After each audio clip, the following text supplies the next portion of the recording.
Assalamualaikum warahmatullahi wabarakatuh. Perkenalkan, kami dari kelompok 5 akan menjelaskan tentang konsep anggaran perusahaan.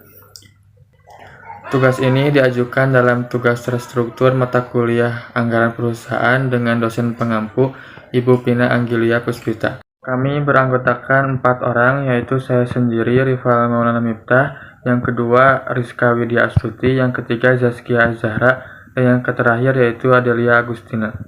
Di slide pertama yaitu definisi anggaran atau budget adalah rencana tertulis mengenai kegiatan sesuatu yang dinyatakan secara kuantitatif dan umumnya dinyatakan dalam suatu moneter untuk jangka waktu tertentu. Sedangkan penganggaran atau budgeting adalah proses penyusunan anggaran dengan mengikhtisarkan pengeluaran dan penerimaan keuangan selama jangka waktu tertentu. Berikutnya yaitu perbedaan anggaran dan prediksi. Dari dasar perbedaan yaitu dari segi asumsi dasar, anggaran adalah langkah-langkah positif untuk kegiatan nyata, sedangkan prediksi yaitu perkiraan apa yang akan terjadi.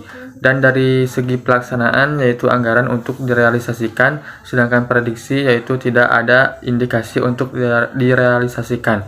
Sedangkan dari dasar fungsi yaitu anggaran adalah alat perencanaan dan pengendalian, sedangkan prediksi yaitu alat perencanaan. Berikutnya yaitu di slide ketiga, fungsi anggaran, yaitu yang pertama fungsi perencanaan, yaitu merupakan rencana yang memberikan gambaran yang lebih nyata dan jelas dalam unit atau suatu moneter.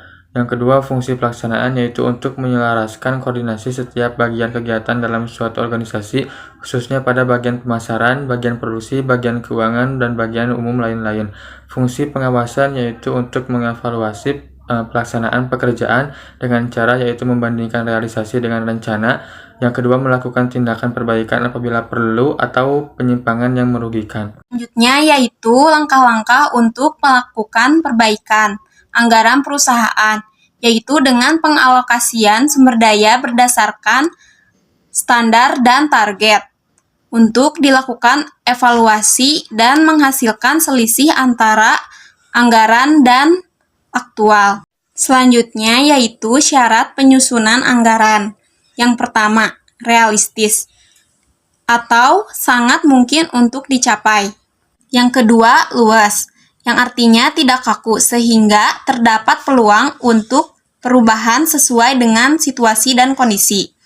Yang terakhir, kontinu, yang artinya anggaran perusahaan memerlukan perhatian secara terus-menerus dan bukan suatu usaha yang bersifat insidental. Prosedur penyusunan anggaran. Yang pertama yaitu top down. Prosedur penyusunan anggaran di mana anggaran ditentukan oleh manajemen puncak dengan sedikit atau bahkan tidak ada konsultasi dengan manajemen. Yang kedua bottom up. Prosedur penyusunan anggaran di mana anggaran akan disiapkan oleh pihak yang akan melaksanakan anggaran tersebut, kemudian diberikan kepada pihak yang lebih tinggi untuk mendapatkan persetujuan. Kelompok anggaran. Yang pertama yaitu menurut penyusunan. Anggaran variabel. Anggaran yang disusun berdasarkan interval kisar kapasitas aktivitas tertentu dan pada intinya merupakan suatu seri anggaran yang dapat disesuaikan pada tingkat-tingkat aktivasi kegiatan yang berbeda. Anggaran tetap, anggaran yang disusun berdasarkan suatu tingkat kapasitas tertentu. Yang kedua, menurut cara penyusunan. Anggaran periodik, anggaran yang disusun untuk suatu periode tertentu. Pada umumnya periodenya 1 tahun yang disusun setiap akhir periode anggaran. Anggaran kontinu, anggaran yang dibuat untuk mengadakan perbaikan anggaran yang pernah dibuat. Misalnya setiap bulan yang diadakan perbaikan, sehingga anggaran dibuat dalam setahun mengalami perubahan.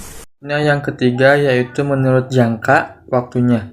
Yang pertama anggaran jangka pendek, yaitu anggaran yang dibuat dengan jadwal waktu paling lama sampai 1 tahun.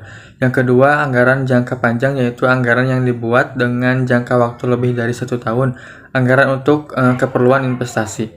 Yang keempat menurut bidangnya yaitu anggaran operasional, yaitu anggaran untuk menyusun anggaran laporan rugi laba. Anggaran operasional antara lain terdiri dari anggaran penjualan, anggaran produksi, dan anggaran biaya distribusi dan anggaran biaya administrasi dan umum. 5 yaitu menurut kemampuan menyusun, yaitu 1. Anggaran komprehensif, yaitu merupakan rangkaian dari berbagai macam anggaran yang disusun secara lengkap. Anggaran komprehensif merupakan perpaduan dari anggaran operasional dan anggaran keuangan yang disusun secara lengkap. Yaitu yang kedua, anggaran parsial, yaitu anggaran yang disusun tidak secara lengkap, anggaran yang hanya menyusun bagian anggaran tertentu saja. Misalnya, karena keterbatasan kemampuan, maka hanya dapat menyusun anggaran operasional saja. Berikutnya yaitu tujuan anggaran, antara lain yaitu yang pertama, karena dinyatakan dalam suatu unit dan uang, maka anggaran dapat digunakan untuk menyatakan sasaran perusahaan secara jelas dan nyata, sehingga memudahkan dalam menentukan arah kerja perusahaan. Yang kedua, sebagai standar kerja dalam perusahaan operasional. Yang ketiga, sebagai pedoman formal dalam mengalokasikan sumber daya keuangan ataupun non-keuangan. Selain itu, juga melalui anggaran diharapkan penggunaan sumber daya menjadi lebih efektif dan efisien. Berikutnya, sebagai alat pengukur dan mengendalikan kinerja perusahaan, sehingga memudahkan perusahaan untuk melakukan perbaikan kinerja melalui tindakan evaluatif. Berikutnya, memudahkan koordinasi metode yang akan dilakukan dalam operasi perusahaan. Yang terakhir, sebagai alat motivasi bagi pegawai. Terima kasih. Wallahul muwaffiq ila aqwamit thoriq. Wassalamualaikum warahmatullahi wabarakatuh.